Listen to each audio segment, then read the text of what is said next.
dijo que continúe, que sigamos, que no quieren dejar de tener este espacio que nos ha conmovido muchísimo a todos por muchos motivos. Agradecerles especialmente también a las compañeras Eugenia, Julia, Patricia y Mariana, porque la verdad es que si ellas no hubieran estado sosteniendo y soportando, haciendo de soporte a toda la estructura que esto implicó, hubiera sido imposible. Y bueno, y también decirles a todos que hemos enviado en los últimos días los certificados, digamos, de la presencia a este ciclo, que si alguno no lo recibió todavía, bueno, vamos a seguir en el equipo trabajando unos días más, así que bueno, lo pueden escribir y solicitarlo ahí. Así que bueno, bienvenidos al último encuentro del ciclo. Bienvenidos. Bienvenido Jorge, muchísimas gracias Jorge también que estás ahí. Bueno, y bueno, ahí llegan muchos saludos, agradecimientos y abrazos, aplausos para cada una de las compañeras que también eso, digamos, como dijo Fabi, estuvieron ahí bancando en este contexto tan difícil que, bueno, se hicieron parte de esta aventura y la verdad es que estamos muy contentos.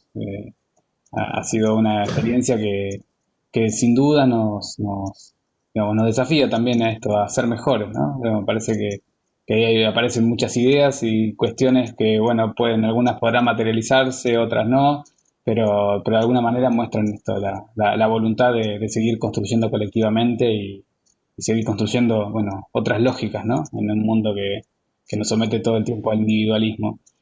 Eh, Nosotros queríamos arrancar, no sé si Jorge querés decir algo en este comienzo. Sí, sí, voy a aprovechar el comienzo antes de que se vayan retirando después para agradecer una vez más, para mostrar todo mi agradecimiento a vos, Pablo, y a Fabiana, porque me han ayudado a construir esta experiencia, a todos y todas los que están presentes, porque de algún modo, además de haber construido este espacio, han colaborado, por lo menos aunque sea con un granito de arena, con una causa muy, muy noble. Me han permitido además sentirme cerca de mi amado lugar y eso es para mí importantísimo. Y también le quiero agradecer a todas las instituciones que se implicaron en este proyecto, desde la provincia de Buenos Aires, además de la Universidad de Pablo y los territorios de Fabiana.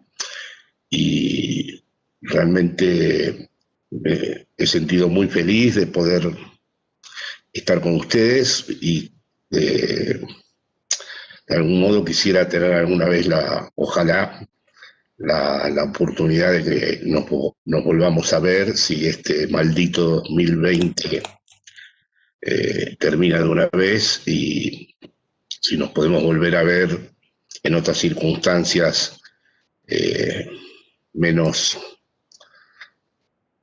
ingratas y encontrar un modo de seguir conversando. Así que realmente un abrazo para todas, todes y todas. Además me han ayudado, y tengo que decirlo, a pensar nuevas cosas. Estoy redactando un nuevo texto que va a retomar algunas de las cosas que se inspiraron en este trabajo que hemos hecho juntos. Así que muchísimas gracias de verdad. El combustible, como decían de Diego, ¿no? La adversidad era su combustible y bueno, acá hay un poco de combustible también para seguir pensando y creando. Eh, bueno, ahí veo que hay algunos comentarios de gente que no le llegó el certificado. Por favor, escriban a la casilla porque ya veo que las compañeras se preocupan porque, bueno, vienen de enviar 1000 certificados y seguro alguno falta. Escriban a la casilla y de ahí les vamos a estar enviando todos los certificados en esta semana los estaremos resolviendo. Eh, bueno, nosotros queríamos arrancar también mostrándoles algo digamos, digamos, qué pasó con toda la colaboración que se reunió en este tiempo. Así que queremos compartirles algo de información al respecto. Tienen que, tengo que lograr abrir el archivo. Seguramente lo van a poder ver. Fíjense que en la barra lateral seguramente ustedes posibilidades de editar algo, ver, en términos de mover las filminas. Pero, digamos, lo que armamos acá es, digamos, a partir de la información que nos pasó el Ministerio de Desarrollo de la Comunidad, un detalle de las donaciones. Eh, bueno, como les habíamos comentado en encuentros anteriores, el total de lo recaudado fue de 3.008.300 pesos, eh, de las 1.000 inscripciones que tuvimos. Eso se realizaron transferencias al ministerio en 3 instancias a partir de, digamos, de que existía la acreditación efectiva en las cuentas de TECME. Y bueno, y eso hizo este monto que se transfirió al ministerio. Eh, y bueno, y luego nos pasaron, tenemos la información de los 212 comedores de 39 municipios donde se hicieron las transferencias de este monto recaudado. Una cuestión particular es que, digamos, a partir de la pandemia, el gobierno de la provincia de Buenos Aires definió que la transferencia, digamos, nosotros habíamos pensado inicialmente en que iban a ser alimentos, pero bueno, por una cuestión de logística y para evitar, digamos, los traslados que podían también propagar el virus, la política del ministerio fue la de transferencias a los comedores directamente, por lo tanto son todas transferencias las que ustedes van a ver ahora, de entre 10.000 y 30.000 pesos que se realizaron a los diferentes comedores de la provincia. Fabi, si querés ir comentando algo, yo voy pasando las filminas, pero bueno, básicamente es poder compartirles esta, esta información. Eh, Sí, bueno, no quiero comentar. No, simplemente lo que estás diciendo que me parece importante. Pero no. bien, perfecto. Bueno, aquí está el detalle de los municipios que recibieron las transferencias, es decir, los municipios donde están los comedores, donde hicieron las transferencias, como decíamos, son 39 municipios. eh, y luego también nos pasaron el detalle de cada uno de los comedores. Acá nosotros no pusimos la información porque había información mucho más detallada, es decir, la persona que lo recibió, el número de tarjeta que lo recibió además, pero es el detalle de cada uno de los comedores donde se llegó la donación que se recaudó a partir del ciclo. Acá esto es bastante información que van a poder ver así brevemente, pero bueno, por ahí, digamos, este encuentro tiene participantes de tantos espacios del país, pero muchos de la provincia de Buenos Aires, así que seguramente puedan encontrar algún domicilio cercano a sus casas o a sus universidades o a sus lugares de trabajo, a donde la ayuda de esta recaudación fue llegando. Una cosa que sí quiero agregar, Pablo, porque veo algunos comentarios. Por un lado, si es poco, si es mucho, si 10.000, si 30.000, nosotros hemos iniciado este encuentro con el objeto de donar. Y donar en la medida en que es a través del Ministerio del Desarrollo de la Comunidad, en donde se establece qué lugar necesita más y qué lugar necesita menos. Por lo tanto, a mí me parece que no está ni en nosotros ni en nadie opinar si es mucho, si es poco, si está bien o si está mal. Es decir, estamos dando una información y acá veo que también hay algunos comentarios respecto de que si está bien o mal, porque nos parece muy importante que habiendo recibido un informe muy extenso, que nos hemos tomado el tiempo también de leer de parte del ministro, y que hace la transparencia y que hace a la importancia de que la gestión esté enmarcada en los valores éticos en los que está enmarcado, es muy importante para nosotros, lo hemos discutido incluso en el equipo, dar esta información. Así que quiero aclarar por algunos comentarios cuál es el motivo y por qué lo damos de esta manera. Gracias.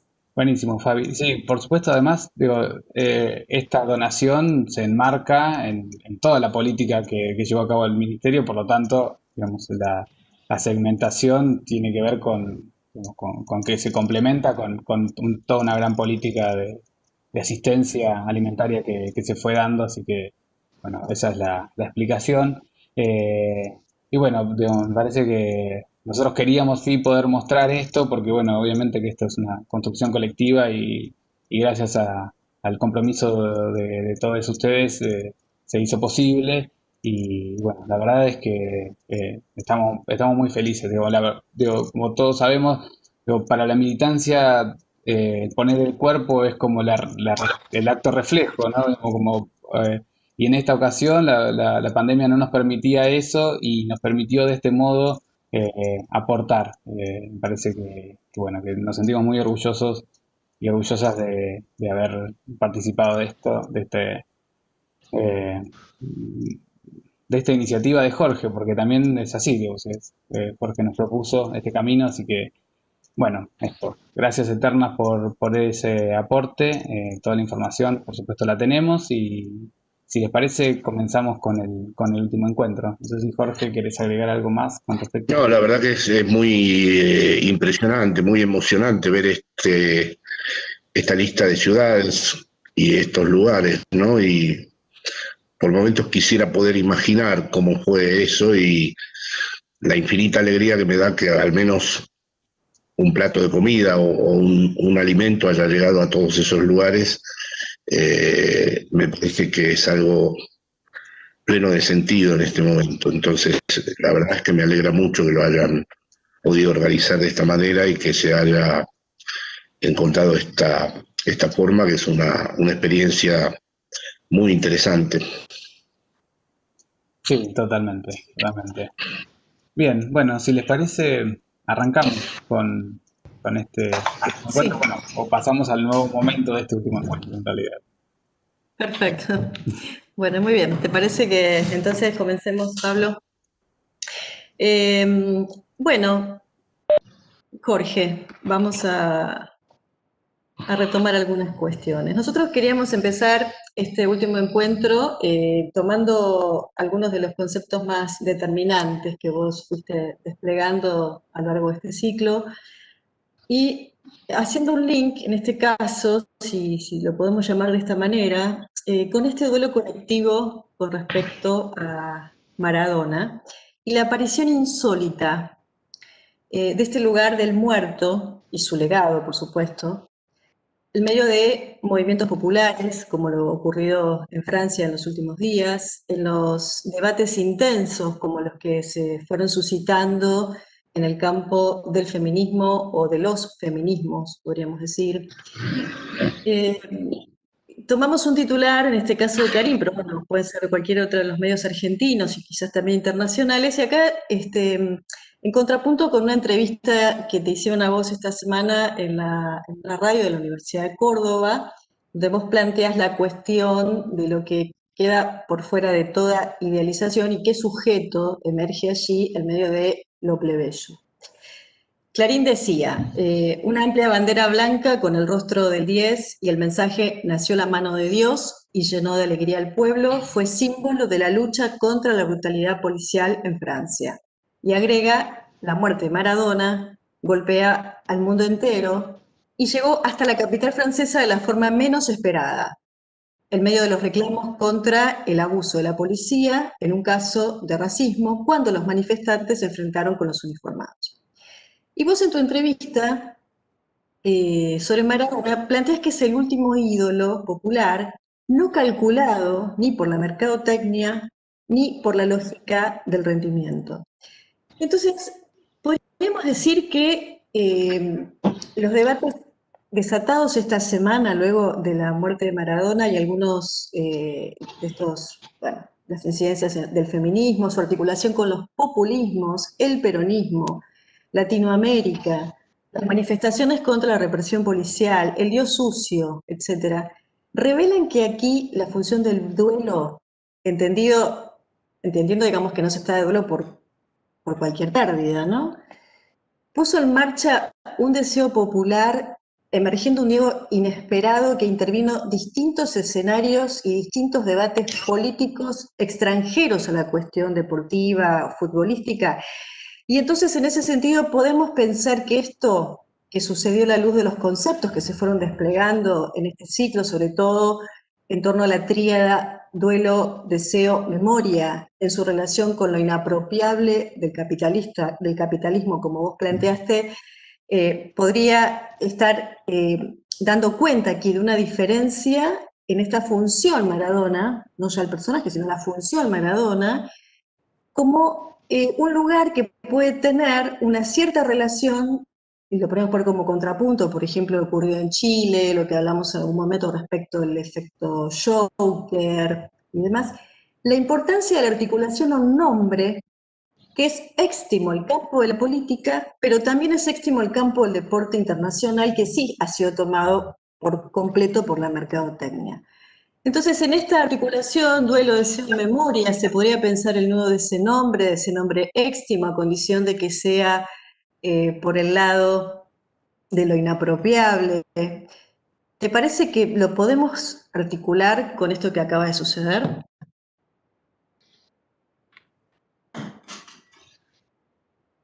Bueno, tal vez sea un poco inmediato para mí establecer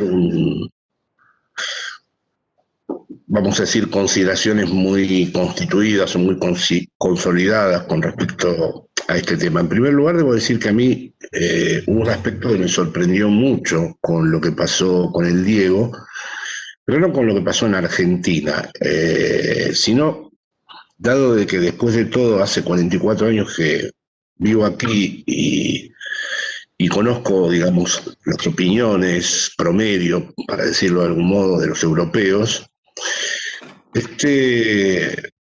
esta cuestión de Diego era muy controvertida, era muy... siempre tuvo voces, a excepción de Nápoles, que como ya se sabe, ahí se constituyó en una figura de excepción. En el resto del mundo progre, cultural, europeo, no ha sido nunca una figura bien acogida. Siempre todos se ocuparon muchísimo de distinguir al jugador, porque eso era indiscutible, aunque había algunos que también lo discutían, pero siempre separaban al jugador de la persona. El otro día había un progre aquí en España que dijo, era un muy buen jugador, pero como persona era deleznable. Entonces me sorprendió lo que ocurrió, y porque y eso tenga algo que ver con la pandemia y con la presencia de la muerte, porque el siglo XX es el año 2020 es el año de la muerte. Entonces, y es el año en donde la finitud ha alcanzado un orden escandaloso, un orden de inmediatez, ¿no?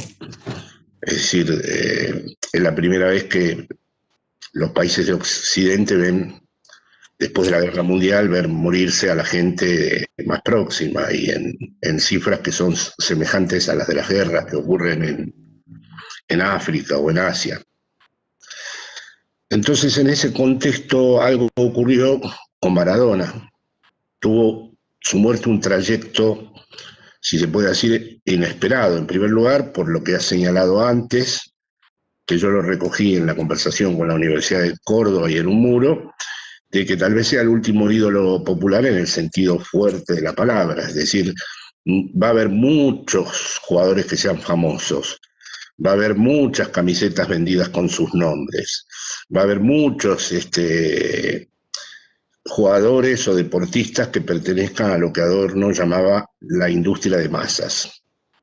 Pero no es lo mismo la industria de masas que el ídolo popular. Y tal vez este sea el último ídolo popular. Y tal vez sea el último ídolo popular porque se conjugaron muchas dimensiones heterogéneas que son prácticamente impensables de delimitar en un jugador de fútbol. En primer lugar, el origen plenamente popular, luego el trasfondo del peronismo, sin el cual sería inconcebible la figura de Maradona. Luego, insólitamente, esto sí es muy, muy especial porque no lo he visto en ningún otro jugador del mundo, su alineamiento político con los movimientos nacionales y populares, el exilio a lo Martín Fierro que tuvo en la frontera de Cuba, la relación con Fidel Castro, que pasa a ser una relación vamos a decir, constitutiva para él, porque a partir de allí es donde se produce su gran viraje. Luego su relación con los distintos líderes de Latinoamérica, algo que va en una corriente absolutamente divergente de lo que quieren los sponsors y los managers y las comisiones de los clubes, es decir, un personaje, bueno, lo que le ocurre en Estados Unidos cuando es sancionado por lo de Efedrina, y luego el hecho de que, por ejemplo, The Guardian el otro día haya publicado en la tapa una viñeta donde Maradona eludía a los Reyes, a Churchill, a Shakespeare, a los Beatles y a lo último hacía el gol, ya muestra que sucedió algo muy, muy, muy peculiar para que los ingleses mismos hayan puesto en uno de sus diarios más importantes una tapa semejante. No hablemos de los estadios de fútbol ingleses que pasaron el gol que le hizo Maradona a Inglaterra, y no el de la mano, sino el que es el mejor de la historia de todos los mundiales. Quiere decir que hubo como una suerte de duelo del último gran ídolo popular que probablemente ya el siglo XXI no conozca. Ya no se van a reunir, he enumerado distintas condiciones, pero son insuficientes, pero no se van a reunir esas condiciones de nuevo, no se va a reunir esas bifurcaciones, esos ensamblajes, esos cruces de caminos que dieron lugar a una figura como la de esta estirpe, digamos. Es algo que inmediatamente Nápoles puso el nombre suyo en el estadio, los All Blacks le plantaron la camiseta a los Pumas, bueno, en fin, todos ustedes y todos saben de qué estoy hablando. Lo que en todo caso es más interesante situar es ese corte, es decir, el hecho de que verdaderamente el mundo, de una manera no reflexiva, creo, se dio cuenta que moría el último de los ídolos populares, algo que no se puede construir a través de la mercadotecnia, ni a través de la publicidad, ni a través de las distintas construcciones de imagen de las que proceden actualmente distintas figuras mundiales con todos los dispositivos que las trabajan. No estaba trabajado, vamos a decir, por ningún dispositivo, no estaba ningún coach, ni ningún manager, ni ninguna agencia que lo produjese, y atravesó un camino que conectó muchísimos lugares. Por ejemplo, yo veo los programas argentinos y simplemente celebran, lo digo con todo el respeto, lo famoso que eran, pero se les pierde de vista el entretejido de conexiones que hizo, la fractura en Italia, por ejemplo, entre el norte y el sur, que la encarnó como nadie, el paso por España, que abrió todo un nuevo debate sobre el ser del jugador de fútbol. Bueno, en este aspecto creo que, así como en otros ámbitos, se podría hablar del arte o se podría hablar de la música, o incluso se podría hablar de la política, concebir, generar, hacer surgir a alguien que se haya proyectado desde la raíz popular. También hay que decir que la Argentina conserva un alma popular que es difícil de ver ya en otras latitudes. Que se proyecte de esta manera es muy difícil de ver, y me atrevo, de modo conjetural, a que, como dije al principio, volveremos a ver personajes muy famosos, o personajes de los medios, o personajes de la sociedad del espectáculo. Que, por cierto, la sociedad del espectáculo sí ha empezado a operar, porque lamentablemente ya he visto programas donde buscan cuánto pesaba el corazón de Maradona, cuánta cocaína consumía, qué clase de alcohólico era, en qué falló el psiquiatra, en qué falló el médico, cuáles eran los hijos queridos.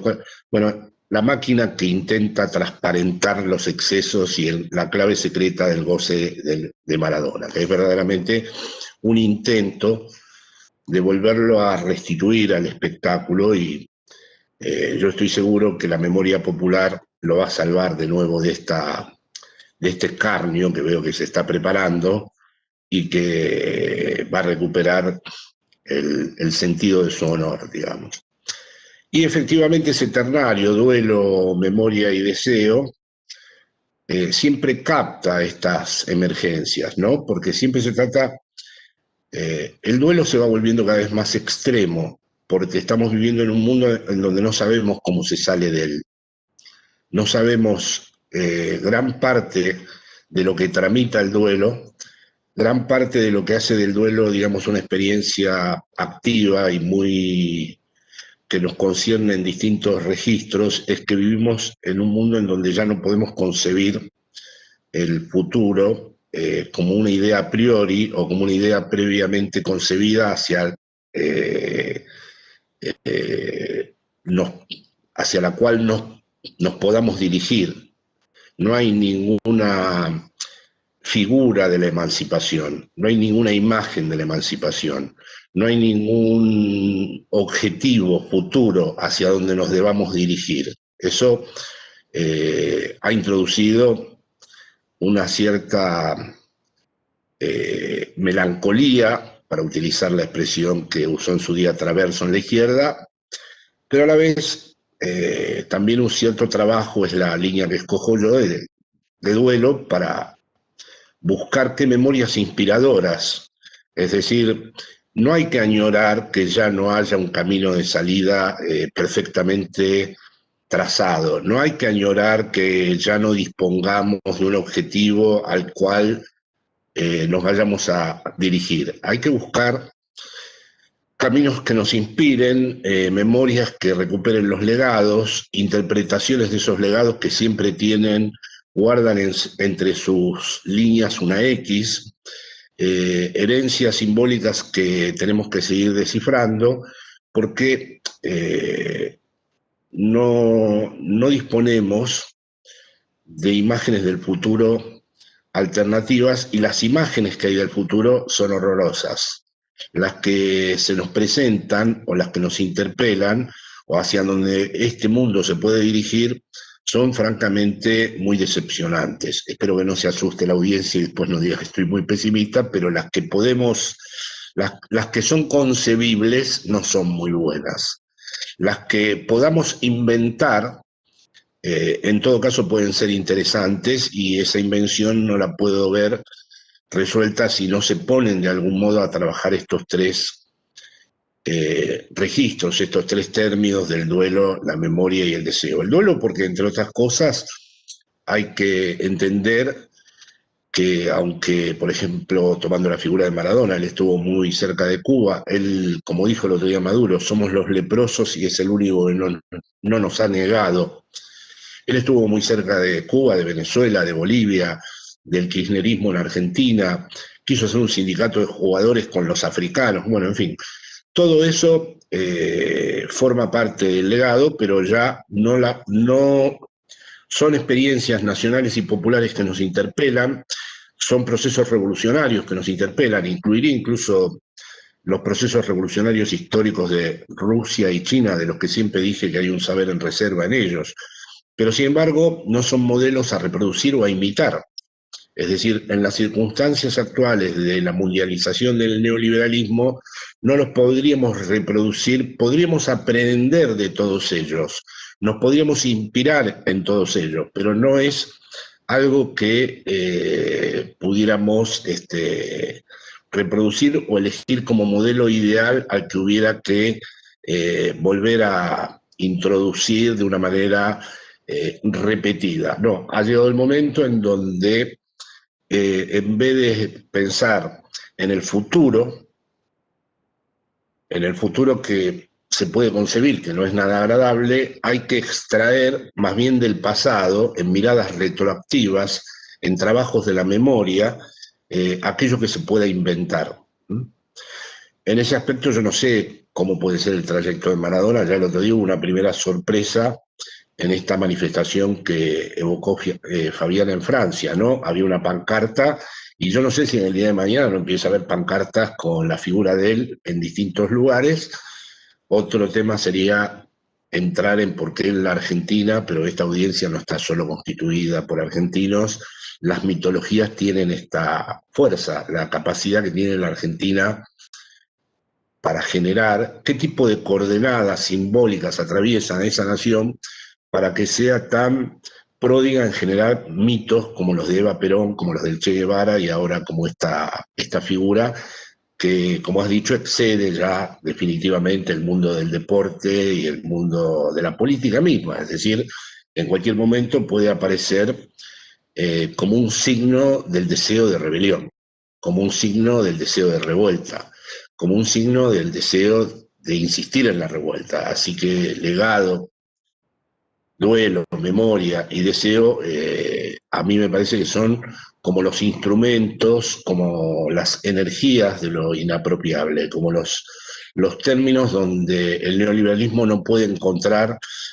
como el neoliberalismo está exigido en trabajar todo en un presente absoluto y acelerar todo en el presente absoluto, vamos a decir que lo que le hace de barrera a esa exigencia, a los imperativos del presente absoluto del neoliberalismo, a la avidez de novedades del neoliberalismo, es precisamente este ternario, a mi juicio, de el duelo, la memoria y el deseo, que además, a medida que lo voy pensando, porque estoy trabajando sobre ello, le voy encontrando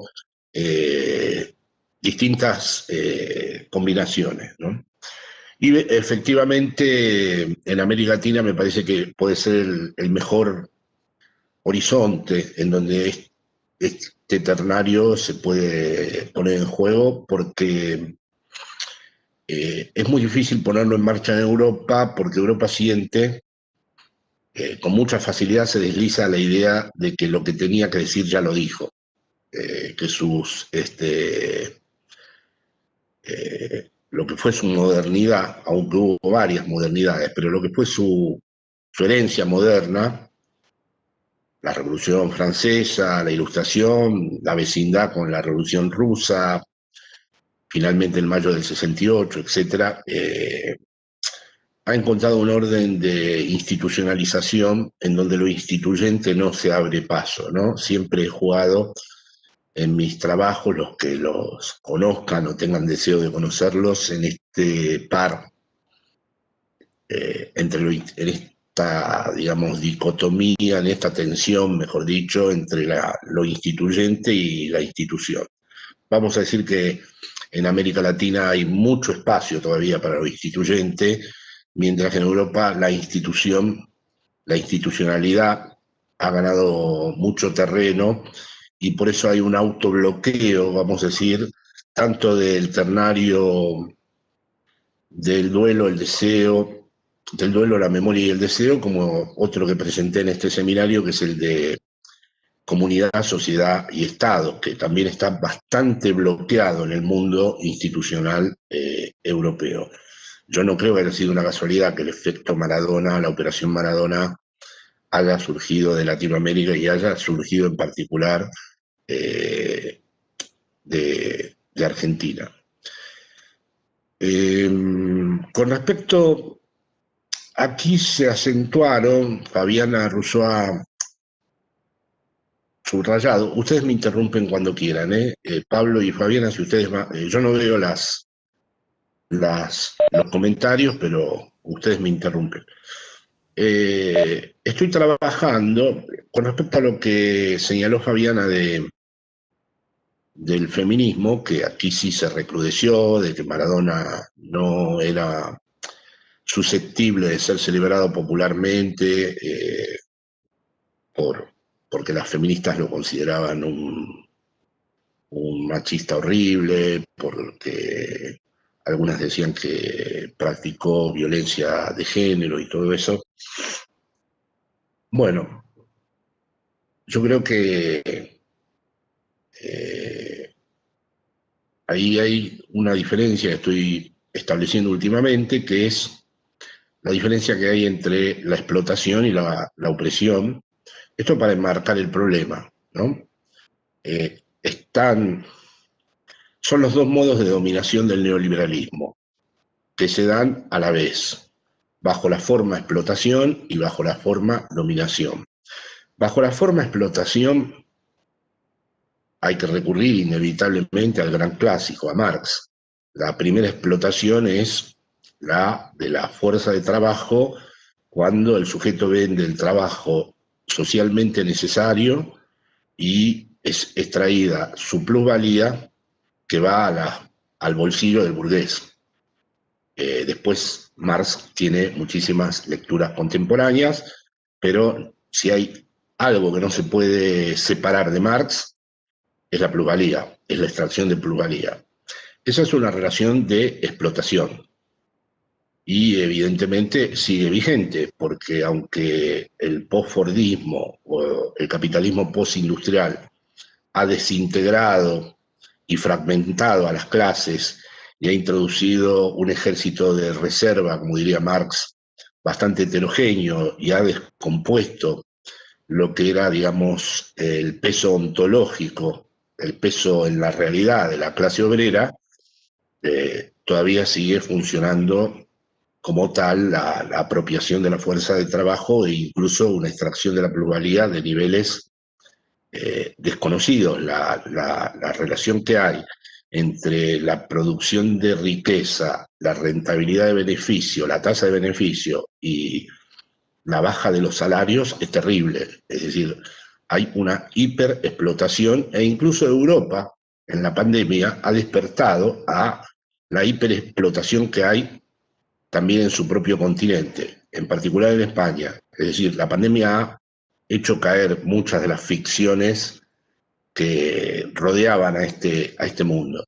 Así que por un lado están las relaciones de explotación, y por otro lado están, me interesa diferenciar esto, y tal vez eche luz sobre esta polémica, las relaciones de opresión. Es como un par, si tuviéramos que poner los dos vértices, los dos nombres propios de este par, explotación-opresión, serían Marx y Foucault. Está la explotación, que es la extracción de la plusvalía, y luego están las lógicas de la opresión, que ya no necesariamente se pueden explicar o son inteligibles desde las relaciones de explotación. Me estoy refiriendo ahora a la opresión a las mujeres, la opresión a los inmigrantes, las opresiones de distinto tipo a distintos tipos de razas, la opresión a los estigmatizados, la opresión a los marginales, la opresión a los locos, la opresión a los discapacitados. Bueno, ese espectro de la opresión y el espectro de los explotados, ¿no? El espectro de los oprimidos y el espectro de los explotados, si lo tenemos que entender y captar políticamente, tenemos que admitir que todo el tiempo se cruzan, porque hay evidentemente explotados y a la vez oprimidos que coinciden. Hay sujetos que están bajo un régimen de explotación y bajo un régimen de opresión.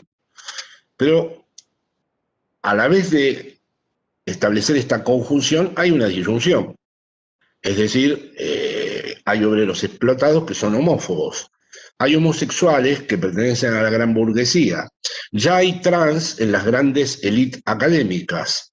Ya hay queers que forman parte de determinados lobbies. El otro día había un líder demócrata norteamericano justificar la hostilidad militar hacia el mundo musulmán por los ataques del mundo musulmán al LGTBI y al mundo queer. O sea que se valía de algo que es oprimido para, en cambio, justificar y razonar y darle un fundamento a una hostilidad de tipo mundial. Hay, por ejemplo, trans que trabajan para grandes publicidades de empresas corporativas, mientras otros son apaleados en la vía pública, porque son trans pobres. Es decir, que hay un cruce permanente entre las relaciones de explotación y las relaciones de opresión que no constituyen una unidad. ¿no? Que no aparecen en principio. Este sería uno de los desafíos de la izquierda difícil y uno de los desafíos del populismo, la articulación de los ambos, digamos, ámbitos, aunque los ámbitos como tal no se puedan de entrada, porque yo veo esta confusión. Últimamente he leído muchos autores que confunden estos planos. Por ejemplo, hay un sector del feminismo que considera que el capitalismo es sinónimo del heteropatriarcado, de la dominación heteropatriarcal y heteronormativa. No, el heteropatriarcado o el patriarcado a secas es históricamente anterior al capitalismo. Y probablemente a la vez, para agudizar más la problemática, el capitalismo pueda funcionar sin el patriarcado.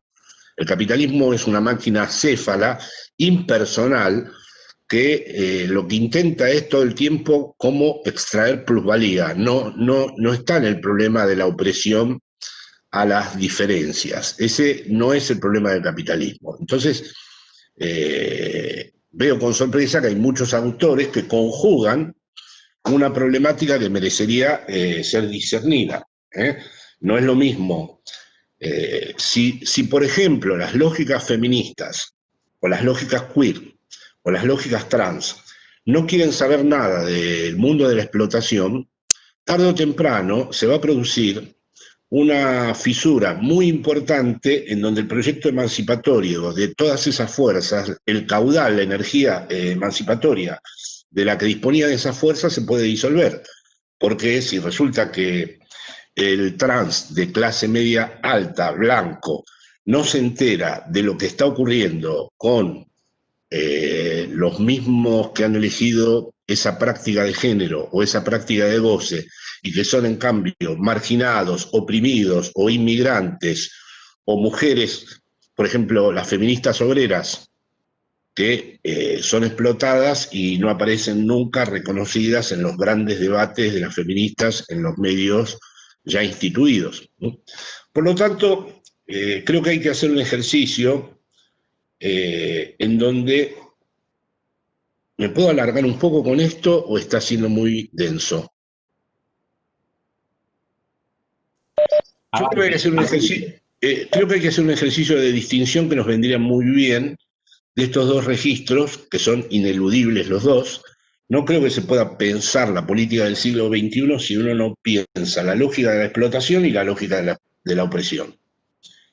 Que no coinciden, aunque haya puntos en donde verdaderamente haya, como dije antes y como vengo insistiendo, cruces. Luego está la teoría, y perdón la audiencia que no es lacaniano, que no tiene las referencias a Lacan, pero yo me ha resultado muy inspiradora la fórmula del discurso capitalista, porque ahí habría otro problema. No voy a desarrollar ahora los pormenores lógicos ni el álgebra que hay en juego en ese discurso, pero el discurso capitalista tiene una lectura, por un lado, de la plusvalía, al considerarla un plus de gozar, que problematiza todo, porque ya la plusvalía no es solo la extracción del excedente en el trabajador que va al bolsillo del burgués, sino que inicia una lectura nueva. El propio trabajador puede estar afectado, puede estar determinado, puede estar atravesado por el plus de gozar. De tal manera que el capitalismo autobloquea desde adentro la posibilidad interna de su transformación, porque si resulta que en el esquema hegeliano que influyó en Marx, el trabajador renunciaba al goce y por eso trabajaba, y el goce quedaba para el amo. En la lectura lacaniana, el trabajador no renuncia al goce. En la lectura lacaniana, el goce infiltra la vida del trabajador por todos los dispositivos que ustedes conocen. Y a la vez, esto produce que no sea tan sencillo determinar cuál es el interés objetivo, como decíamos antes los marxistas, de la clase trabajadora. Porque ahora resulta que a la clase trabajadora hay que añadirle como problema qué tipo de relación tiene con su plus de gozar. En donde, entre otras cosas, como dije al principio, se puede ser obrero, revolucionario o sindicalista o Nakam Pop y a la vez odiar, ser homófobo o odiar a los diferentes o odiar, como se ve ya en toda Europa, a los inmigrantes. Ahí sí ya hay un fenómeno en curso importantísimo. Es decir, no podemos confundirnos y pensar, por ejemplo, que las ultraderechas están organizadas con los ricos. Hay un montón de sectores populares que precisamente se han sumado a las banderas de la ultraderecha por su odio a los inmigrantes, a los que ven competidores, no solamente por el racismo, sino porque los ven competidores de su puesto de trabajo. Y más esta crisis, me temo, la que va a provocar la pandemia, el desastre que hay, que es mayor que el de la Segunda Guerra Mundial en cuanto a la destrucción del tejido del trabajo, puede producir la emergencia de un fenómeno muy alarmante en el aspecto este, en relación al trabajo con lo que Marx llamaba el ejército de reserva, ese campo que tenía el capitalismo siempre por las dudas de que si necesitaba reemplazar a los trabajadores disponía de mano de obra más barata. Eso puede ahora ocasionar un conflicto extremo. Así que desde el momento en que el plus de gozar es, como dice Lacan, homólogo a la plusvalía, se complica mucho el campo de la explotación. Pero también se complica el campo de la opresión, porque si resulta que los feminismos, o los trans, o los queer, quieren hacer valer su diferencia fantasmáticamente como su verdadero tesoro subjetivo y se transforman cada uno de esos sectores en un club de víctimas que están dispuestas a todo el tiempo medir al otro, a ver cuánto es de feminista o cuánto es de antipatriarcal o cuánto es de anti-heteropatriarcal, de nuevo estamos viendo otra operación del plus de goce en términos identitarios, como lo dijo Fabiana al comienzo. Es decir, si las prácticas de los oprimidos, que es una práctica para mí clave, para la izquierda lacaniana, para la izquierda difícil y para la Nakam Pop, si los oprimidos no se conectan de algún modo con los sectores de la explotación, es impensable directamente que el trabajo que hay que hacer para lo inapropiable del capitalismo tenga lugar. Porque va a empezar, como ya lo hemos visto, cae, por ejemplo, cuando fue el golpe de Bolivia, una camarada feminista lo responsabilizó al propio Evo. Hace pocos días atrás, otro camarada mutante, porque él no se quiere reconocer ahora como trans, aunque yo lo conocí antes como mujer y ahora es hombre, hizo una propaganda internacional para Gucci. Convengamos que no es lo mismo que el pobre muchacho trans que no es aceptado en ningún trabajo. Entonces, como no se articulen, como siempre todos los problemas parten de las diferencias.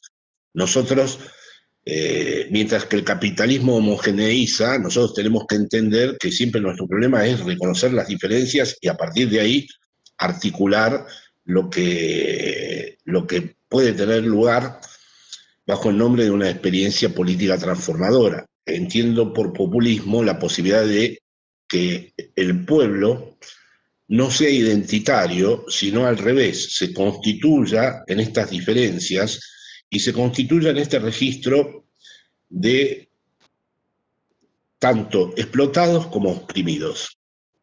Y que se inicie, algo que todavía no se ha producido, un nuevo diálogo entre el campo de la explotación y el campo de la opresión. Y por último está el discurso analítico, ¿no? Que como he dicho en muchos casos no es más el revés del discurso del amo, pero el discurso analítico tiene que ser considerado políticamente. No me importa bajo qué forma es ese psicoanálisis, o incluso no me importaría pensar en prácticas alternativas al psicoanálisis, pero hay que también tener en cuenta que siempre va a tener que haber un lugar para que el sujeto hable sin ser ni un explotado ni un oprimido. Es decir, por último hay que añadir esta instancia a la izquierda difícil y a la izquierda lacaniana, porque esta ya tiene que ver con el sujeto del inconsciente, que es el sujeto hablante, sexuado y mortal, que es la posibilidad que tiene cada sujeto de que a pesar de que es explotado y a pesar de que es oprimido, tenga el derecho de hablar ni como explotado ni como oprimido. Porque si todo el tiempo lo forzamos a hablar. Este es un problema que hay actualmente en la militancia y que es muy grave. Si cada sujeto tiene que hablar solo desde su identidad, esa identidad se coagula en el yo y toda la energía transformadora que había va perdiendo, va ocupando un lugar en la sociedad y va perdiendo un lugar en la comunidad.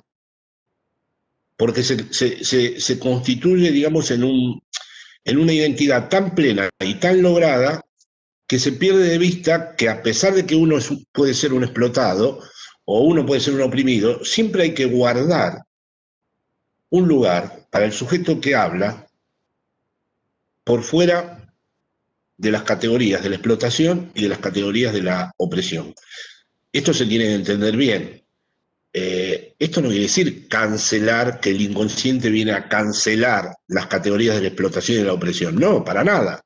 Es para problematizar ese ámbito, es para decir, sí, además de la explotación y además de la opresión, está un lugar que es, vamos a decir, éxtimo en ese sentido, en donde el sujeto habla, tiene que tener el derecho a hablar ni como oprimido ni como explotado.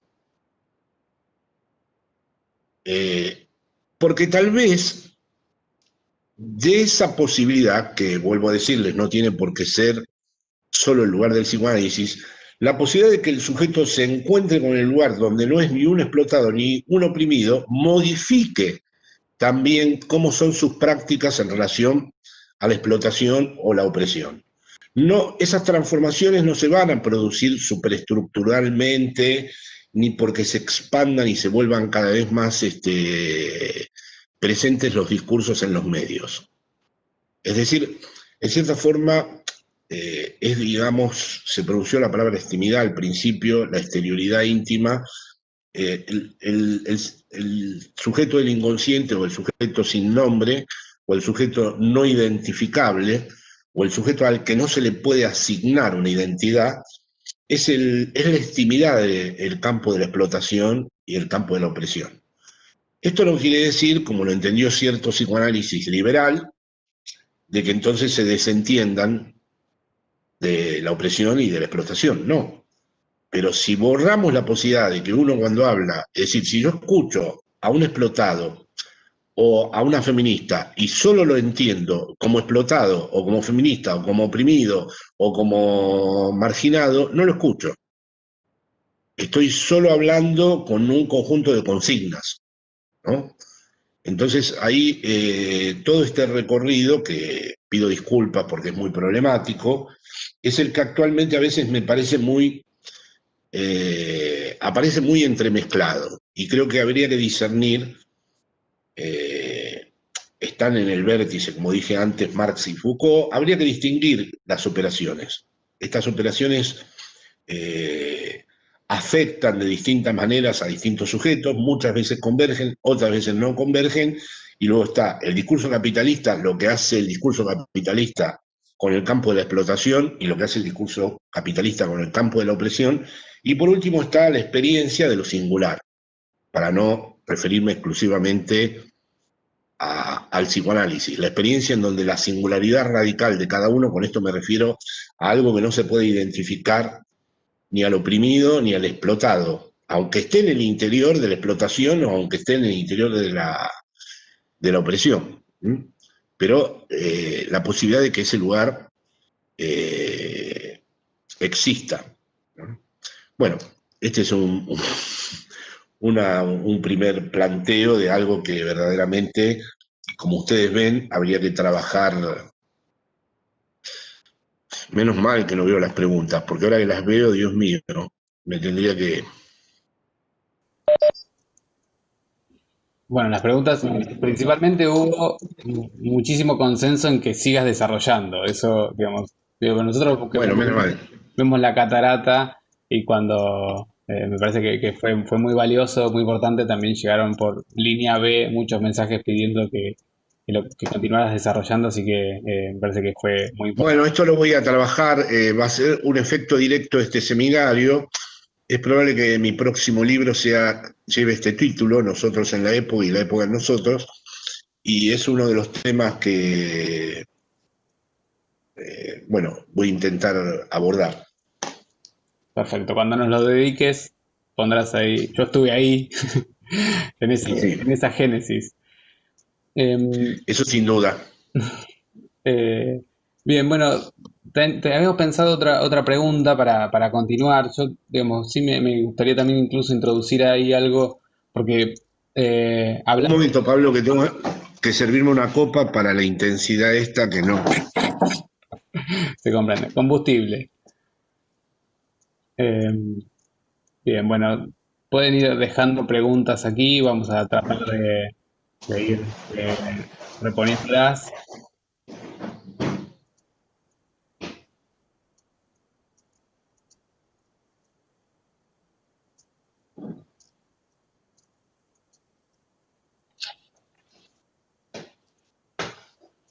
Muy bien. Perfecto. Bueno, digamos, No, hoy el de la basura ya no va a pasar. Me dicen falta que... no, ahora hace frío, las ventanas están cerradas en tu casa, así que Sí, sí. no, nos pasó de todo también, ¿no? Nos pasaron muchas pérdidas también en el camino, así que, bueno, tiene una historia particular este curso y buenísimo que se conecte con esa producción en la que estás trabajando. Eh, Uno de los momentos negros de este curso no tiene nada que ver con la audiencia de este curso, pero en la página de Ernesto Laclau, no puedo dejar de decirlo porque me llenó de indignación, a vos te lo mostré, Pablo, un tipo, supuestamente de izquierda, compañero, dijo que cobraba un suculento sueldo de la provincia de Buenos Aires. Siempre me sorprende que pueda haber este tipo de infamias en personas que se autodefinen de izquierda. Que me lo hagan los trolls. De hecho, le pedí a la página de Ernesto Laclau que al administrador que haga algo con eso, ¿no? Bueno, eh, sí, no podía, no, ahora que estaba pasándose, ahora que dijiste la historia de este seminario, sí, también tuvo estos episodios de difamación. Eh, inevitable. sí, sí, sí, sí. Bueno, algo les molesta también, entonces hay reacciones. Digo, se nos ocurría, digamos, plantear un segundo eje y me atrevo también a incluir otro elemento a partir de lo que estuviste desarrollando con respecto a la cultura, a la sociedad del espectáculo, que me parece que también sería interesante, digamos, pudieses desarrollar de algún modo esta idea, que imagino que viene de la propuesta de Guy Debord y de esta idea, de ese nuevo modo de lo verosímil.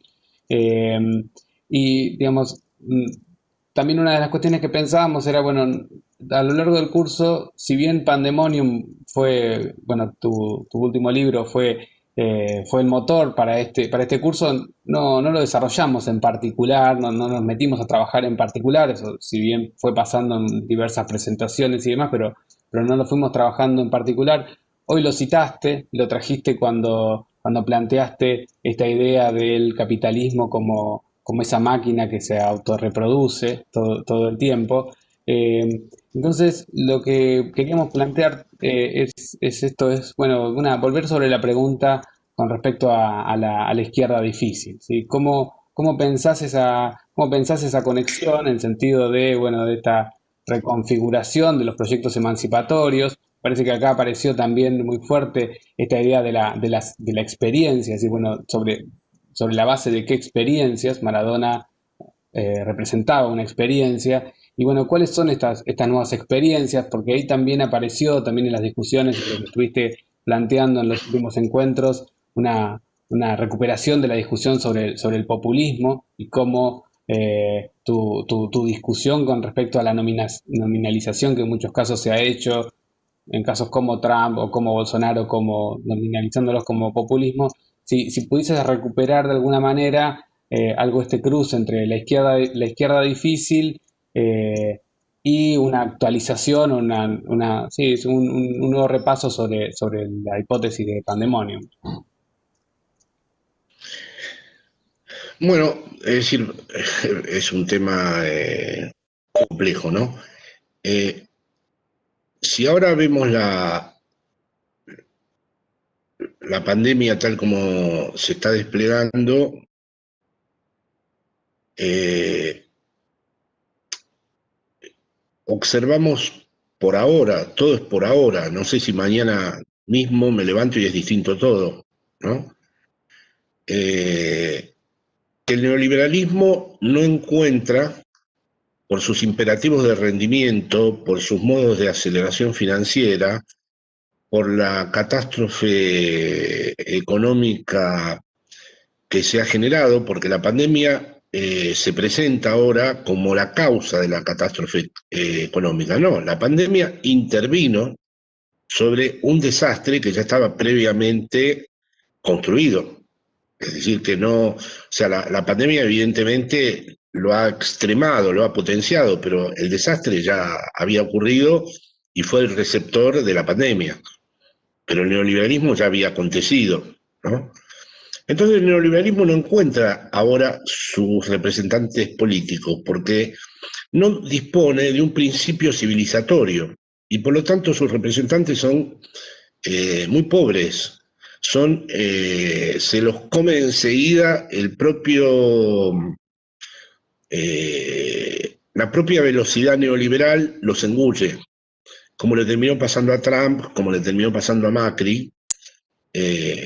Es muy difícil hoy en día para alguien que tenga una mentalidad neoliberal verdaderamente sostenerse. Cada vez va a ser más difícil, lo cual, por un lado, es una buena noticia, porque quiere decir que los políticos que representan a ese neoliberalismo cada vez van a tener más dificultades para poder articular sus proyectos de gobierno, y a la vez es una mala noticia, porque puede surgir entonces una tentación.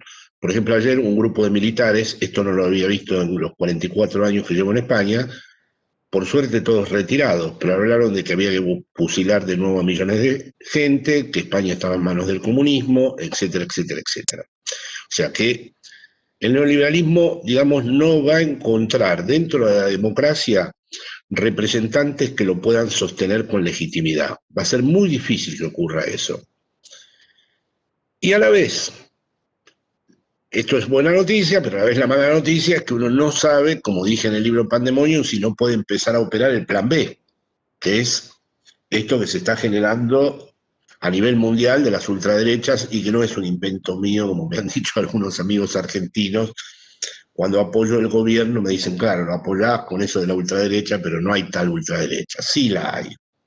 La hay y, por ejemplo, el destino del PRO va a ser, de algún modo, una suerte de ultraderecha, si llega a volver, ¿no? Esperemos que no. Pero a la vez, el problema de la izquierda y de los movimientos nacionales y populares, tiendo mucho ahora a establecer algunas analogías de lo que ocurre en España, donde gobierna el Partido Socialista, el Partido Comunista y Unidas Podemos, con lo que ocurre en el Frente de Todos, es que no tiene otro remedio que el neokeynesianismo, que es una fórmula, vamos a decir, heredada del siglo XX. No puede asumir una fórmula marxista. Utiliza la única forma en donde es posible detener el impacto, frenar los golpes del neoliberalismo, pero no. Entonces estamos en una situación en donde en el medio, por el medio pasa la experiencia popular. La experiencia popular está, vamos a decir, entre estos dos lugares. El lugar, por supuesto, que se aproxima a los gobiernos que practican este neo-keynesianismo, porque son los gobiernos que intentan, de algún modo, mejorar la distribución del ingreso, tratar de proteger a los más débiles, bueno, lo que sabemos, ¿no? Ahora, no hay, y ahí está el foco de lo que nos tiene que inspirar, de lo que nos tiene que causar, el proyecto que se haga cargo de ese lugar de donde surgió Maradona, por ejemplo, el proyecto popular. Es decir, el proyecto popular ahora no se puede encarnar, es decir, el populismo es éxtimo. Por eso yo quiero una alianza entre el feminismo y el populismo, porque creo que podrían ser dos grandes fuerzas, si se articulan bien, de interpelación, porque están los proyectos neoliberales que o bien no se pueden sostener en el marco democrático o pueden preparar algo muy, muy, muy funesto, o nuestros gobiernos, que no pueden, para vivir en la mundialización esta, no van a expropiar a Amazon, no van a expropiar Google. Es decir, toda la narrativa marxista se ha vuelto, digamos, absolutamente testimonial. No pueden apropiarse del lugar en donde verdaderamente el capital financiero opera. Así que no hay otro destino que el neokeynesianismo, y bienvenido sea, porque es preferible en el presente que vivimos que nuestro pueblo sobreviva a que sea devastado. En esto no tengo dudas, por debates de izquierda que quieran presentar. ¿Qué es lo que ha hecho la intelectualidad en general europea con respecto a esto? Lo que yo llamo el fenómeno, y hablé en este seminario de eso, el fenómeno Bartleby. Preferiría no hacerlo, retirarse a un mundo en donde la política de Estado no cuente más, ¿no? Y pensar, imaginar, concebir prácticas de lo común, dicen ellos, y de la sustracción. Son camaradas nuestros, son compañeros nuestros, ¿no? Prácticas de lo inapropiable, prácticas de lo común, pero que no pasen por la estatalidad, ¿no? Y no es así. Para nosotros no le podemos regalar el Estado al neoliberalismo. Es decir, el mejor ejemplo que yo encuentro del pase de la comunidad a la sociedad y de la sociedad al Estado es lo que pasó con los derechos humanos en la Argentina. Comenzó en la comunidad con las madres, con abuelas y con hijos, luego pasó a la sociedad con los organismos de derechos humanos y en un tercer tiempo terminó siendo política de Estado. Ahí vimos cómo de golpe se produjo una interrelación entre estas tres dimensiones, ¿no? Y bueno, esa interrelación solo es concebible si uno no se retira, es decir, lo que hacen los amigos Rancière, Badiou, Negri, Agamben, en fin, todos desde distintas categorías y muy respetables, es separarse del Estado porque ven en el Estado una pieza del capital. Y ahí vuelvo de nuevo a lo de los explotados y los oprimidos. Muchos ven en el Estado una pieza del capital y otros ven en el Estado la pieza del patriarcado. Pero si vemos al Estado como uno, como absolutamente unificado y clausurado en su identidad, por lo menos en América Latina, desde luego, no creo que se pueda vehiculizar ningún proyecto transformador. Y en Europa dudaría de que existe. Con lo cual, volviendo a tu pregunta, Pablo, yo creo que el populismo hoy en día está, digamos, en esa franja indeterminada, ¿no? Frente al poder del neoliberalismo y los intentos que hacen los gobiernos que actualmente no pueden ser populistas. Es decir, pueden tener un sesgo populista, pueden tener una tonalidad populista, ¿no? O los podemos seguir llamando nacionales y populares, pero en realidad son gobiernos que están muy condicionados. Están condicionados por el endeudamiento, están condicionados por las operaciones financieras mundiales y están condicionados por el futuro juego geopolítico que todavía ni siquiera logramos vislumbrar y que se está preparando después de esta pandemia. Porque después de esta pandemia se viene una cosa muy seria entre Estados Unidos, China y Rusia. Y bueno, entonces el populismo estaría como en esa zona en donde tendrían que emerger las invenciones, en donde esa tríada de la memoria, el duelo, la memoria y el deseo tuvieran que realizar su trabajo, donde tuviéramos que observar de qué modo la relación comunidad, sociedad y Estado se pone en juego. Y por último, a ver, que uno apoye las reformas de un gobierno, por ejemplo en este caso progresista y neokeynesiano, como son el gobierno de España y el gobierno de Argentina, a los que apoyo sin ninguna vacilación, no quiere decir que entonces uno tenga que renunciar a pensar la izquierda difícil. Quiere decir que en esta circunstancia, o sea, quiere decir que ya no hay sueños estratégicos, que no opera más ya el fantasma estratégico, que lo que hay siempre son coyunturas, que no hay otra cosa de coyunturas, y no hay, todas las coyunturas son parciales, no hay coyunturas que se realicen de una manera plena y total. Lo que puede haber es aciertos muy satisfactorios en una coyuntura. Hay algunas de las cosas que están pasando ahora en la Argentina que son muy importantes. El aporte solidario de las grandes fortunas, la puesta en marcha de la ley del aborto, en fin, la posible transformación de la justicia, la revelación del espionaje, lo que está mostrándose de lo que decías antes de la sociedad del espectáculo, que en el caso de Argentina es macabra esa sociedad del espectáculo. Hoy lamenté ver lo que estaba pasando con el Diego, de esta disección del ídolo popular que estaban llevando a cabo,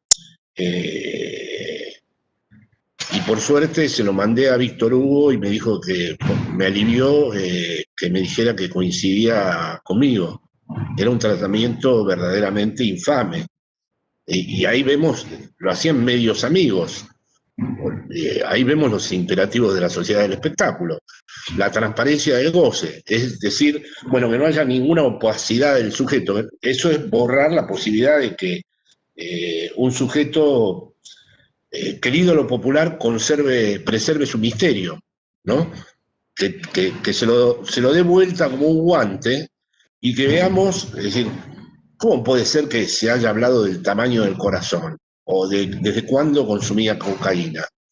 ¿O desde cuáles hijas quería o cuáles no lo quería? No. Es una infamia, es un escarnio, ¿no? Pero esto nos muestra que incluso los lugares bien intencionados, vamos a decirlo así, están sometidos a imperativos de este tipo, ¿no? Por eso, cada vez más es importante situarnos en los intersticios, situarnos en aquellas franjas que no han sido del todo ya, digamos, emplazadas y poder realmente ahí trabajar con todo aquello que desde la memoria nos puede inspirar. Yo no veo a la memoria como la reproducción idéntica de lo mismo. Veo la memoria siempre en una tensión con el olvido, con lo que habremos sido para lo que estamos llegando a ser, como algo que está todo el tiempo en movimiento, no como algo que está petrificado. No veo a la memoria como la objetivación de los hechos pasados, sino como la interpelación de algo enigmático del pasado que puede retornar, ¿no?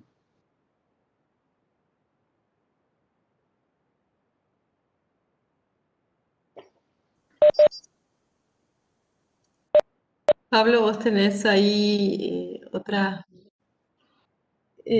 no, porque acá tú sabes que para retomar algunas preguntas que venían de los encuentros anteriores, también de preguntas que hicieron personas del público, un poco siguiendo en este plano de los regímenes de lo identitario, ¿no? Decía que hemos visto en los últimos tiempos, y también un poco por lo que recién mencionabas de lo que va a ser la salida de la pandemia, en los últimos tiempos cómo la derecha se ha apropiado de los significantes que provienen del campo populista, ¿no? Y algo así como en un espejo, una especie de espejo.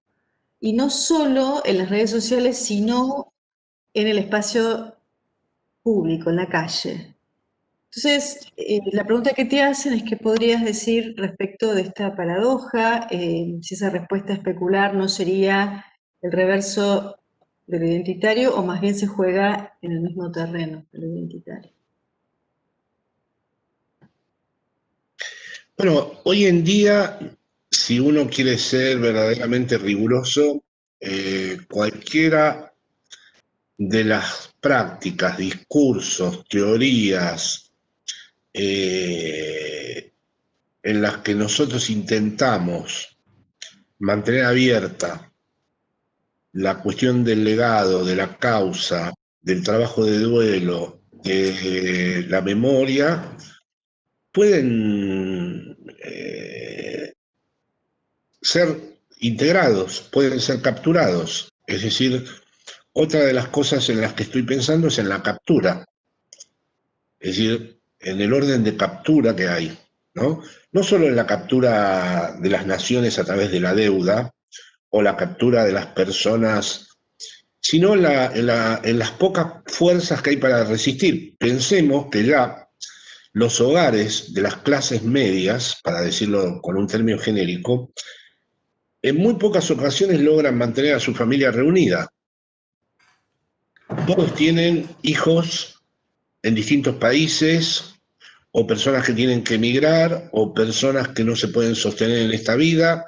Entonces, convengamos que el daño que está haciendo el neoliberalismo, o el daño que ha hecho previamente, históricamente, que han hecho las estructuras de poder, ya es muy grande, ya se ha condensado, está muy concentrado. Y por lo tanto, aunque haya momentos de gran entusiasmo, espero que la audiencia ahora no me diga que soy muy pesimista, el daño ya se ha realizado. No hay tanta energía. En un momento dado, Fabiana pronunció el efecto Joker. Es verdad que es un poco espasmódico, pero también es verdad que la gente al otro día vuelve a una realidad que es muy difícil, que no tiene, que cada vez tiene menos base de sustentación. Es decir, yo camino por mi barrio y cada vez que entro a un lugar, los empleados son siempre nuevos. No aguantan 2 meses, no aguantan 3 meses. Ya no conozco familias que no tengan a personas en el exterior, o personas que cambiaron de ciudad, o personas que cambian de trabajo cada 3 meses.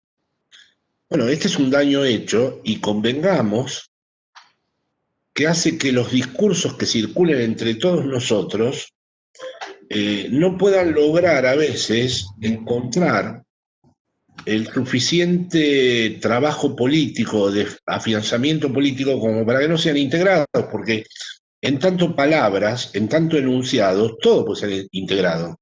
Lo único que no podía ser integrado es que ese enunciado se desplace al campo de un deseo transformador, un deseo de insistencia en que esa causa popular haga una marca en la historia, deje una huella en la historia.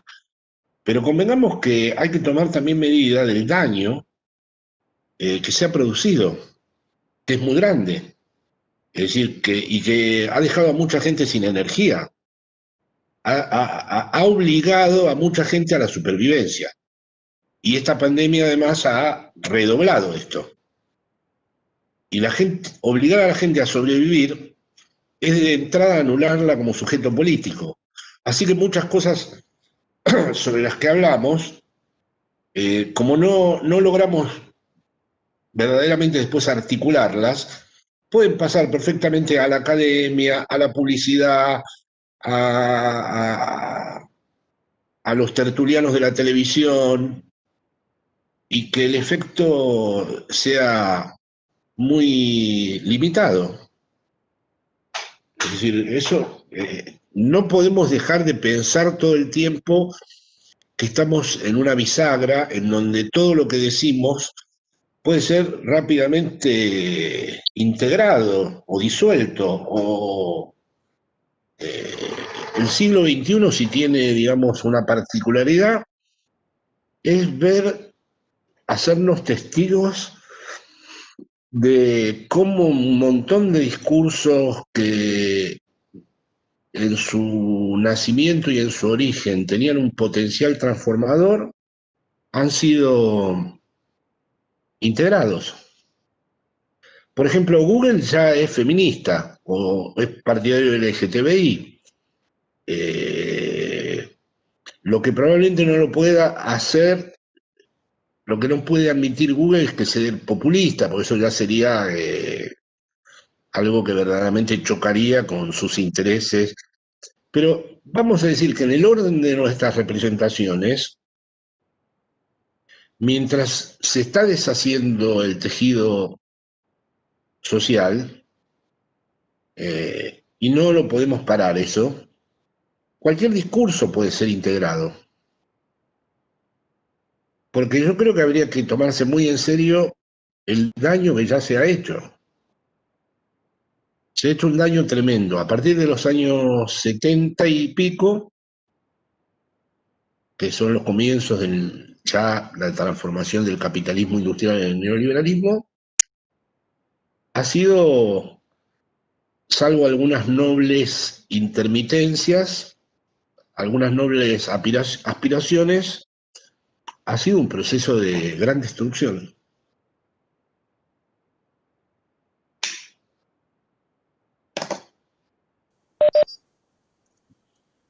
Y nos derivó en este año de la muerte, ¿no? ¿Lo ves?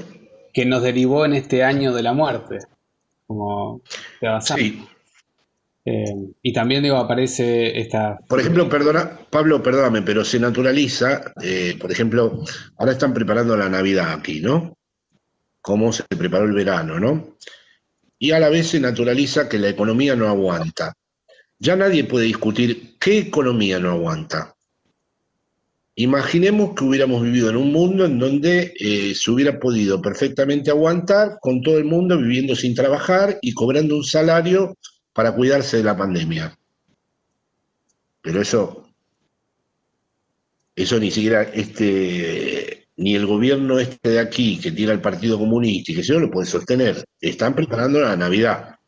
Después de la Navidad, como no tengan la dichosa vacuna, va a ser, si ya hay un desastre acá, porque en este momento ya es trágico la curva ascendente que hay, no sé cómo va a ser lo de la Navidad, porque además la gente no aguanta. La gente dice que se va a cuidar, pero después se van a reunir 20 en la casa. Pero lo que se ha naturalizado, quiero decir, lo que no se puede discutir es que dicen, no, claro, primero la salud, después la economía. Pero, aunque se diga primero la salud y después la economía, a la vez ya se sabe que si no se pone en funcionamiento el aparato, el asunto se puede volver hiper-choker, porque ya empieza a haber, este es otro tema, manifestaciones que no se sabe a qué lógica obedecen. Ya hay protestas callejeras que no tienen un contenido específico, a las que uno no puede, digamos, identificar, y que tienen mucho que ver con esto que se está produciendo en la pandemia. Sí. No sé, Fabi, si vos que tenías alguna pregunta. Yo tenía una pregunta de un compañero acá, no sé si vos tenés otra, Pablo, de las que habíamos organizado. No, yo ya estoy fuera de libreto, pero... Ah, ok.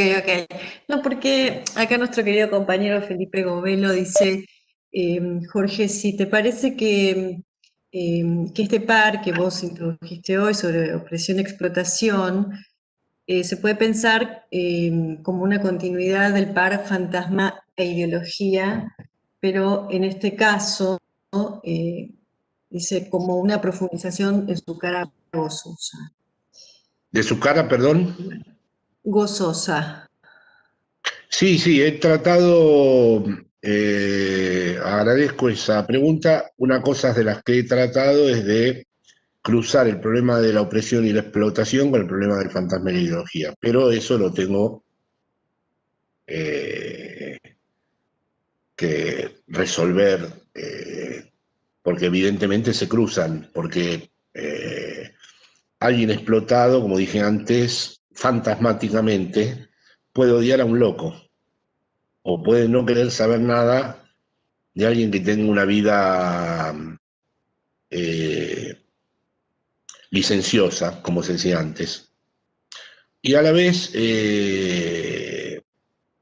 como ya se confirmó con la Marcha del Orgullo Gay, que es un business gigantesco aquí en España, ya hay, supongamos, el Partido Popular estaba absolutamente en contra del matrimonio homosexual.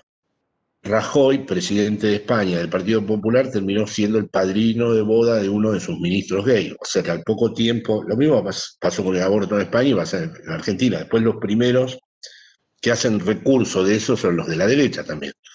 O sea que con esto quiero decir que sí, que efectivamente, además de esta distinción, no oposición, distinción entre explotación y opresión, creo que ahí podría haber un campo muy interesante para pensar la relación también paradójica entre el fantasma y la ideología. Pero es un tema a trabajar. Sí, bueno, si les parece, vamos pensando algunas preguntas de cierre. Yo me quedaba pensando bueno, acá aparece una pregunta también de Laura que plantea esto, digamos, la pregunta que me ronda es cómo pensarnos, el estar juntos, cómo habitar lo común cuando el relato que se fortaleció ese individualismo y la distancia. Yo pensaba en esta, digamos, cómo la pandemia podría haber significado una posibilidad de construir una nueva épica diferente, y vos a lo largo del curso también volviste a plantear cuando digamos, íbamos transitando ese transcurso y aparecía esta idea de que se estaba desarrollando el mundial de la vacuna, a ver quién la tenía primero, cómo, digamos, no se fortaleció ninguna lógica de solidaridad entre las naciones. Eh, entonces, se me ocurrió también pensar en esta conexión. Digamos, vos hablaste también sobre el duelo de la revolución digamos, y volviendo también al tema Maradona, cómo aparece, digamos, de alguna manera esa representación de Maradona como de alguna forma, como decíamos antes, ¿no? Esa última experiencia, de alguna manera. Y se me ocurría también, digamos, conectarlo con lo que escribiste el día de la muerte de Diego. Y, digamos, a mí una frase que me quedó resonando desde ese primer momento es esta idea de que el misterio plebeyo se volvía verdad con él, ¿sí? Digamos, digamos, ¿podrías desarrollar algo sobre esta idea de ese misterio plebeyo?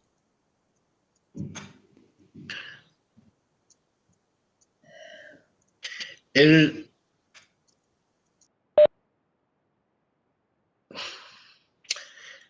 cuando pienso en la palabra misterio plebeyo, pienso en la palabra común, aquello que le hace objeción a cualquier tipo de jerarquía y a cualquier tipo de estratificación, aquello que le hace objeción a todos los códigos normativos, aquello que finalmente se identifica a su propia verdad.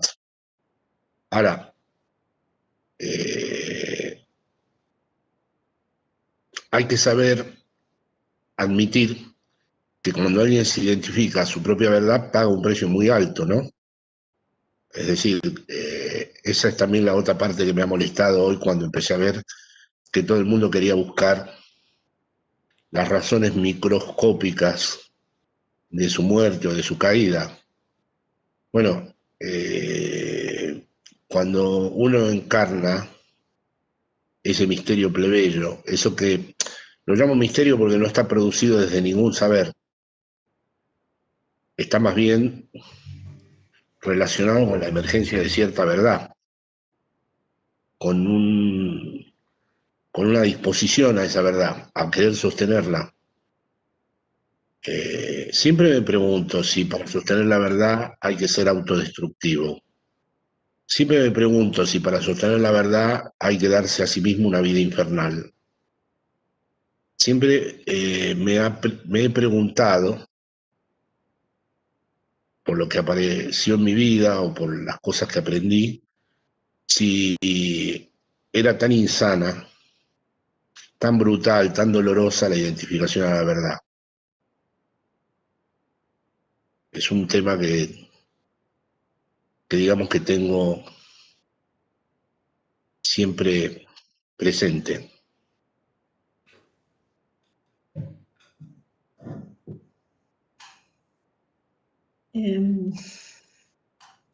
Bueno, tremendo, tremendo tema. Sí, Yo yo creo que quería agregar. última porque... Sí, no, sí, sí. No, quería agregar sobre eso, que, digamos, algo que me había quedado pensando también a partir de la intervención, lo había pensado para el cierre, pero lo querría decir ahora porque me parece, es, digamos, cuando aparecían todos estos cuestionamientos digamos, como jugador o como persona, y bueno, como jugador es mejor, pero como persona mucho que desear, leí una cosa muy interesante que escribió Alejandro Wall, que dijo, bueno, no hay jugador sin persona, sin esa persona no había la posibilidad de ese jugador y viceversa. Y lo he pensado mucho también en relación a otro tema que habíamos pensado también para este encuentro, que era también el rol del intelectual y también sobre toda esta iniciativa que posibilitó Jorge, ¿no? Digamos, cómo se pensó desde la solidaridad este espacio y en ese sentido también pienso, bueno, digamos, cuánto de Maradona hay en la obra y cuánto también, bueno, como hemos hablado del peronismo, de todas estas experiencias que, que van haciendo a esta reflexión que va generando. No sé si es una pregunta, pero sí, digamos, No, pero está bien es tu enunciado, ¿no? Me parece muy importante, sí.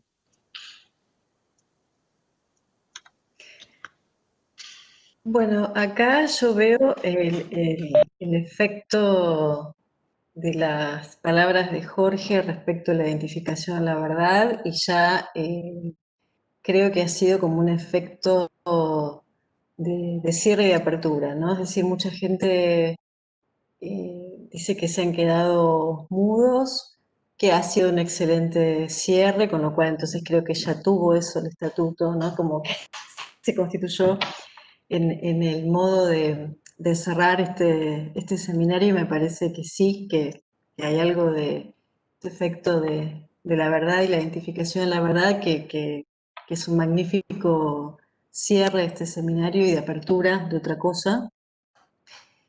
Así que bueno, no sé qué pensás Jorge, no sé qué pensás Pablo, pero No, yo veo acá el efecto de sí, la estoy de gente acuerdo, ¿no? Sí, estoy de sí, acuerdo, sí. sí. Bueno, Este, y cuesta de mucha despedirse, pero conmoción. nos tendremos que As- despedir.